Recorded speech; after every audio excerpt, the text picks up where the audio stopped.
ప్రధాని మోదీ రాకను వ్యతిరేకిస్తూ విశాఖలో తెలుగుదేశం పార్టీ నిరసనలు చేపట్టింది. అక్కడి పరిస్థితిని మా ప్రతినిధి అనిల్ ప్రత్యక్ష ప్రసారం ద్వారా అందిస్తారు.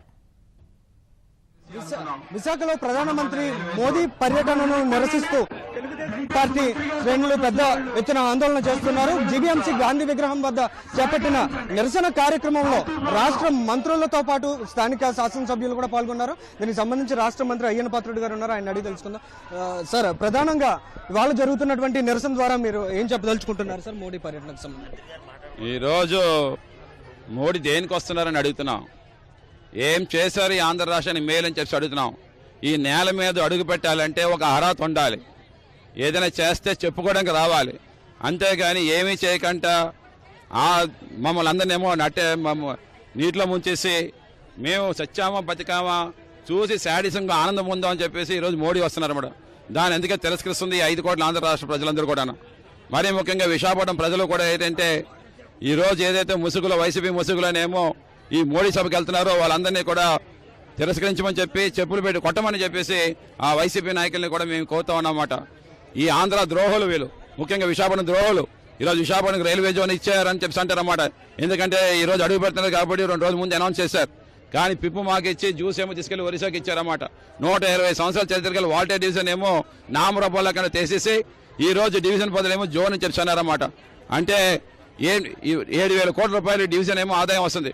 ఆ 7,000 కోట్లు పెట్టే ఫాస్ట్ ట్రాక్ జోన్లోనేమో భువనేశ్వర్ బాగా డెవలప్ చేసుకున్నారు. అది చూసి అయ్యో మా విశాఖపట్నం కూడా అలా అభివృద్ధి చెందుతుంది కదా, మాకు కూడా జోను డివిజన్ ఉంటే బాగుంటుంది కదా అని చెప్పేసి ఎన్నో కళ్ళ కన్నాం. మా పిల్లలకి ఆర్ఆర్బీ ఎగ్జామ్స్ లో రాసి ఉద్యోగాలు వస్తాయి కదా. 782 ఎకరాల భూమి ఏమో ఇక్కడ రైల్వేకి ఉంది విశాఖపట్నంకి, ప్రతి అంగుళం కూడా అభివృద్ధి చెందుతుంది కదా అని ఎన్నో ఆశలు పడాం. అవన్నీ లేకుండా విశాఖపట్నంకి ఏమాత్రం కూడా కనీసం ఒక రాయి కూడా ఇవ్వకుండా మీరు ఈ రోజు వచ్చి ఏం చేస్తున్నారని చెప్పి మేము తెలియజేస్తున్నాం అన్నమాట. అందుకే మేము మోడీ గోబ్యాక్ అని చెప్పేసి నినాదాలు చేస్తున్నామని చెప్పి తెలియజేస్తున్నాం. సార్, మీరు చెప్పండి సార్, రాష్ట్రానికి ప్రధానంగా ఏం అన్యాయం జరిగిందని భావిస్తున్నారు? సాయంత్రం జరిగే సభలో మోదీ నుంచి మీరు ఏమన్నా హామీలు వస్తాయని అనుకుంటున్నారా? ఇప్పుడు రైల్వే జోన్ ఇచ్చారు. భారతదేశంలో ఎక్కడైనా డివిజన్ లేకుండా రైల్వే జోన్ ఉందా? వాల్తేరు 125 సంవత్సరాల సుదీర్ఘ చరిత్ర కలిగినటువంటి వాల్తేరు డివిజన్ రద్దు చేసి రైల్వే జోన్ ఇవ్వడం వల్ల ఉపయోగం ఏముంది? పోలవరానికి అరాకొర నిధులు, అమరావతికి నిధులు లేవు, ప్రత్యేక హోదా లేదు. విశాఖపట్నం వచ్చి ఉధృత్ తుఫాన్ అప్పుడు 1000 కోట్లు ఇచ్చి ఆయన రిలీజ్ చేసింది 600 కోట్లు చిల్లరా. నరేంద్ర మోడీ గారు విశాఖకు వచ్చి విశాఖ ప్రజలకి ఏం సమాధానం చెబుతారు? ఆయన రాష్ట్రానికి ఏం న్యాయం చేశారని విశాఖపట్నం వస్తున్నారు.